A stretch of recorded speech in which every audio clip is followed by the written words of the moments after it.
नमस्कार दोस्तों, voice of Jaisalmer में एक बार फिर आपका स्वागत है।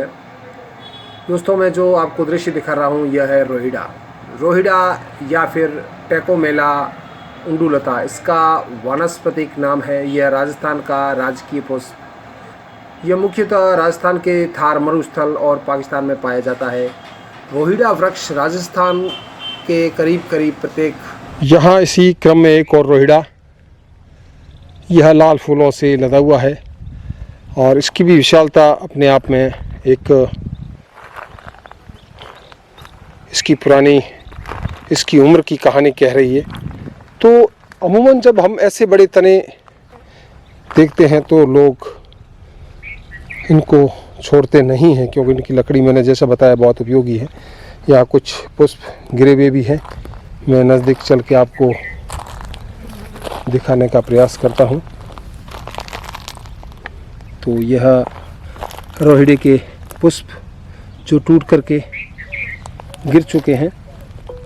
तो दोस्तों, यह मुख्यतः राजस्थान के शेखावटी व मारवाड़ अंचल में इमारती लकड़ियों का मुख्य स्रोत है। यह मारवाड़ के टीक के नाम से भी जाना जाता है। शुष्क व अर्ध शुष्क क्षेत्रों में पाया जाने वाला यह वृक्ष पतझड़ी प्रकार का है। रेत के धोरों में स्थिरीकरण के लिए यह वृक्ष बहुत ही उपयोगी है। फरवरी में बसंत ऋतु के चलते रोहिड़ा वृक्ष केसरिया आभा के लिए फूलों से आच्छादित हो जाता है, तो लगता है मानो धरा संगारित हो गई हो। अरब के रेगिस्तान में भी इस प्रजाति के पौधे पाए जाते हैं। यह वृक्ष की सूखा सहन करने की अपार क्षमता है। यह वृक्ष 150 मिलीलीटर से 500 मिलीलीटर वाले वर्षा के क्षेत्र में अपने अस्तित्व को बनाए रखता है। रेगिस्तान में सूखा की बारंबारता के बावजूद इसका पेड़ पतझड़ी मौसम को छोड़कर अधिकतर समय हरियाली में आच्छादित रहता है। रेगिस्तान की भीषण गर्मी में यह 43 डिग्री से 48 डिग्री और कई बार 50 डिग्री तक के तापमान को झेलता हुआ हरा भरा रहता है। इतना ही नहीं, इसका पेड़ न्यूनतम 0 तक और कभी कभी 0 से भी 2 डिग्री कम तक के तापमान को सहन करने की क्षमता रखता है। रोहिड़ा की खास बात इसके सुंदर और आकर्षक फूल होते हैं। कुछ पौधों के वर्ष में एक बार, जबकि अधिकांश के साल में 2 बार फूल आते हैं। दिसंबर अंत से जनवरी के बीच तथा मार्च और अप्रैल में पीले, नारंगी तथा लाल रंग के फूलों से रेगिस्तान में रंग भर देता है, बल्कि यूँ कहा जाए कि रेगिस्तान का श्रृंगार कर देता है। हालांकि टेकोमेला रोहिड़ा के फूल खुशबू रहित होते हैं, लेकिन देखने में काफ़ी सुंदर और आकर्षक होते हैं। इसे 31 अक्टूबर 1983 को रोहिड़ा को राजस्थान का राज्य पुष्प घोषित किया गया।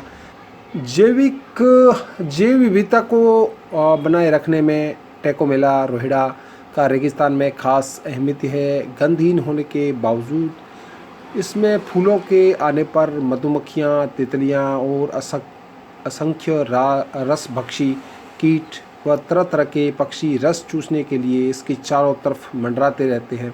चारे के रूप में भी फूलों का सेवन बकरी भी बड़े चाव से करती है। गंधहीन होने के कारण रेगिस्तान में रहने वाले पूजा पाठ में इसके तने की विशालता का उपयोग नहीं किया करते। मैंने आपको टेकोमेला की लकड़ी काफी मजबूत दिखाने का प्रयास किया है, जिसका उपयोग और इसकी छाल आप देखेंगे दरवाजे, खिड़कियां, चारपाई के बाल अलग से सूख चुके हो और झड़ रहे हो, इस तरह का यह नज़ारा आपको करवा रही है। कहते हैं इस पेड़ की लकड़ी के अंदर कीड़ा नहीं लगता है और इसके वृक्ष को बहुत ही सुंदर कलात्मक रेगिस्तान का शीशम कहा जा सकता है। नक्काशीदार रोहिड़ा औषधीय उपयोग में भी लकड़ी के साजो सामान तैयार किए जाते हैं तथा एक पीछे की तरफ भी के अन्य रोग बहुत बड़ा फोड़े फुंसियों के नियंत्रण वाली दवाओं में निर्माण में इसकी प्रमुखता से उपयोग किया जाता है। रोहिड़ा गर्मी तो इस तरह के यह पेड़ रोगों की अमूमन दवाओं देखने में को कम मिलते हैं। हमारे बाड़मेर होता है। जिले में इस तरह के पेड़ देखने को मिलते हैं। विशेष तो मैंने आज यहाँ देखा और आपको दिखाने का प्रयास किया। ये दोस्तों रेगिस्तान के थार की संपदा है। इसकी छाल भी औषधि निर्माण व उपयोग में आती है। वर्तमान में अगर हम टेकोमेला रोहिड़ा के वृक्ष की बात करें का प्रयास किया है, और इसकी छाल आप देखेंगे एकदम जैसे इसके ऊपर बाल अलग से सूख चुके हो और झड़ रहे हो, इस तरह का यह नज़ारा आपको करवा रही है। कहते हैं इस पेड़ की लकड़ी के अंदर कीड़ा नहीं लगता है और इसके बहुत ही सुंदर कलात्मक नक्काशीदार घरेलू लकड़ी के साजो सामान तैयार किए जाते हैं। एक पीछे की तरफ भी बहुत बड़ा विशाल रोहिड़ा। तो इस तरह के यह पेड़ अमूमन देखने को कम मिलते हैं। हमारे बाड़मेर ज़िले में इस तरह के पेड़ देखने को मिलते हैं। तो मैंने आज यहाँ देखा और आपको दिखाने का प्रयास किया। ये दोस्तों रेगिस्तान के थार की संपदा है। इसकी जड़ें गहराई के साथ साथ ज़मीन के ऊपरी भागों में भी जाल बिछाकर भोजन पानी ग्रहण करती है।